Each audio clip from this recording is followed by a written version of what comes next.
We're seeing people come back to more natural ways. My patients are frustrated with the results that they've been getting in their journey to reclaim their health. When it comes to emergency room and trauma, we're really leaders in the world. But when it comes to overall health, we're mostly managing our pain and suffering. There are definite medications, but they're not turning the condition around. They're allowing you to live as long as you can without that much pain and suffering. So people are forced to look for other ways to manage their health concerns. They're asking the question, is it possible for me to turn the clock back and go to the point in my life where I wasn't sick? Could be 5 years ago or 10 years ago, at that point where their bodies hadn't broken down yet.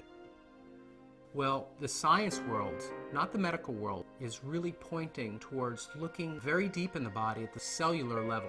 And when you look at that level, you start to see that if the person is ever going to change their health, they have to address helping the smallest unit of their body get healthy again.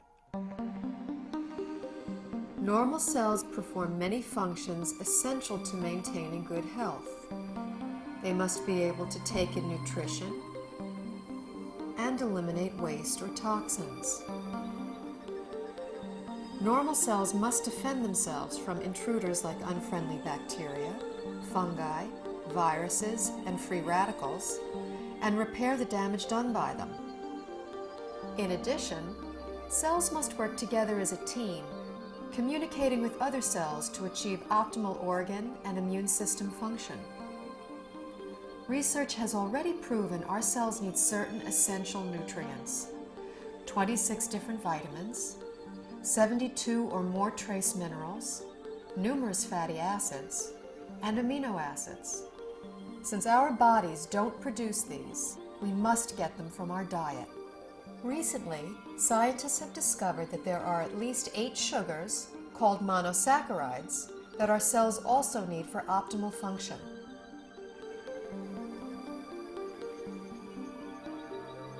Inside cells, these sugars combine with protein strands and form complex structures called glycoforms. The exterior of a healthy cell is covered with a dense forest of these glycoforms. Glycoforms can exchange infinite combinations of information depending on their shape and charge.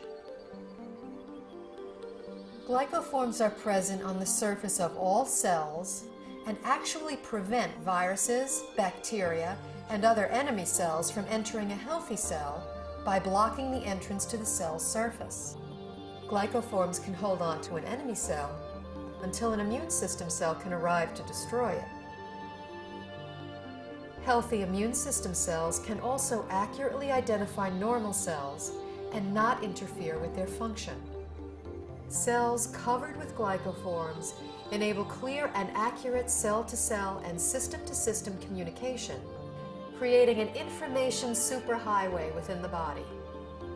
Glycoforms play a vital role in every human physiological process: immune system response, tissue regeneration, cell replication, growth, and structural stability. They are even responsible for the attraction of sperm cells to an egg cell surface to foster fertilization. When a cell does not receive the nutrition it needs, it cannot produce energy, and it really loses its function.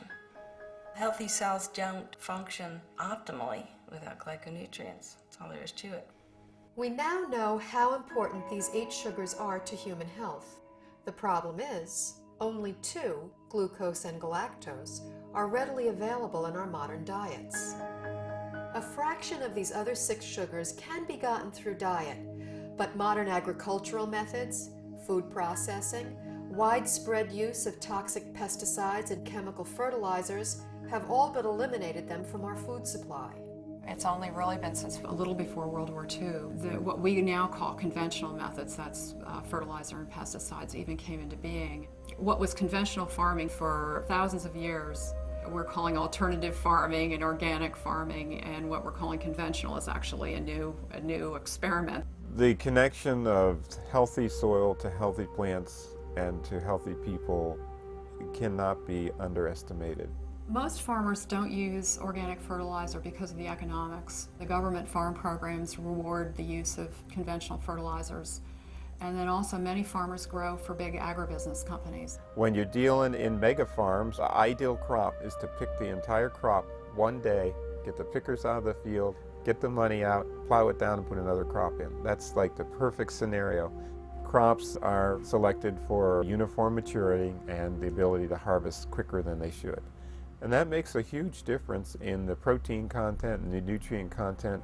Optimally, you want the fruits and vegetables to stay on the vine or on the tree or on the plant for as long as possible, because in those last few days before ripening is when the essential sugars are brought to the fruit or vegetable. Everything that is not picked at its peak, everything that is shipped any length of time begins to lose its nutritional value. The nutrients actually start to oxidize. And once a vegetable turns a little brown or it's rusting, then it's going to cause free radical damage in your body. In addition, if something comes from a very long distance, it can have bacteria on it that your body is unfamiliar with. Generally speaking, the organic produce is much healthier, has a higher nutrient rate than the commercially grown vegetable. This whole thing of organic versus conventional, there's so few people that eat organic. 95% of the fruits and vegetables that are grown are conventional, which means that only a few people are eating organic foods. What I have my patients do is eat as many fruits and vegetables as you can, wash them, and assume that you're getting about a third of their phytonutrient value. I compared nutritional content of food from 1982 with what statistics are for 1999. I was amazed at the nutrient decline in many fruits and vegetables. Overall, it was an average 25% decline in nutrition across the board. That is staggering. It's shocking. If we are losing 25% of our nutritional content in 20 years, what are we going to have in 20 years from now and 20 years down the road? Pretty soon we're going to be eating water and a little fiber, and that's going to be it. The body, to an extent, can make glyconutrients. That's the job of the liver.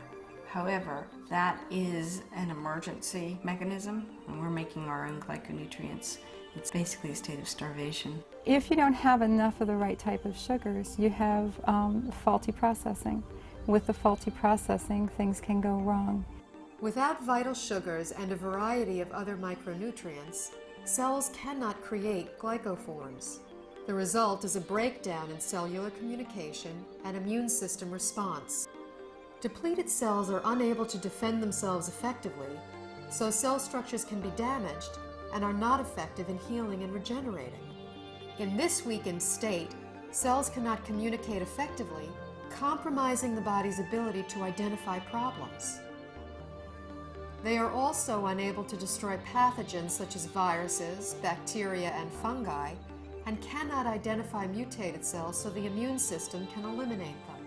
For example, when a person suffers from an autoimmune disorder, their compromised immune system may respond inappropriately and treat altered normal cells as intruders and destroy them.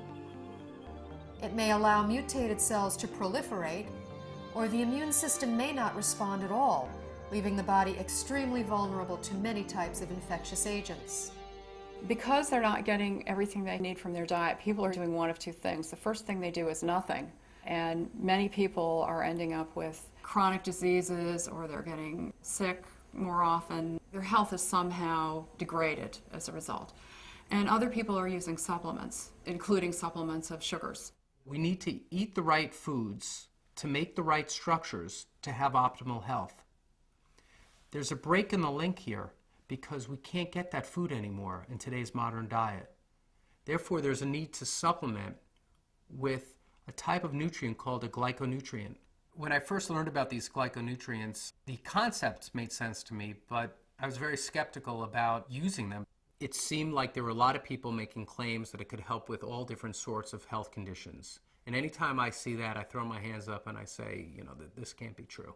The big shift for me was seeing how many different countries were researching this. The University of Oxford have their own Glycobiology Institute where they were studying this as early as the late 1980s. Countries all over the world, Japan, Germany, Switzerland, Finland, New Zealand, Australia were looking at these nutrients and their clinical application, as well as in the United States at Johns Hopkins, MIT, University of California, Irvine.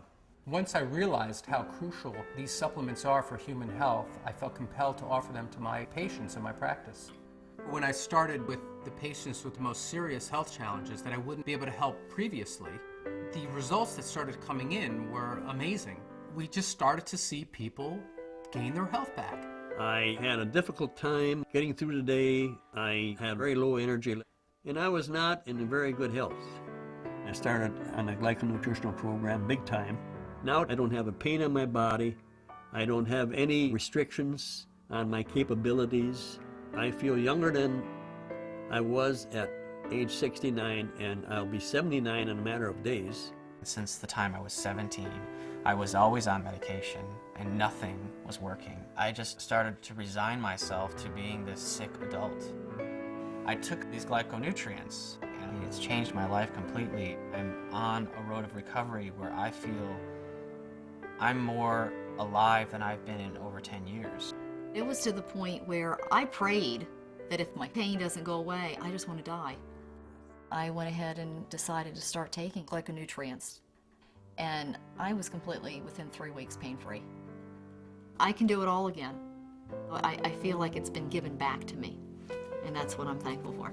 These type of results I've never seen before in my practice and were exciting to say the least. I believe somewhere in the next 10 to 20 years that this will be in the curriculum of all training because it gets results. I, as a physician, am real excited about that, and I think that physicians in general should be fascinated from a scientific standpoint.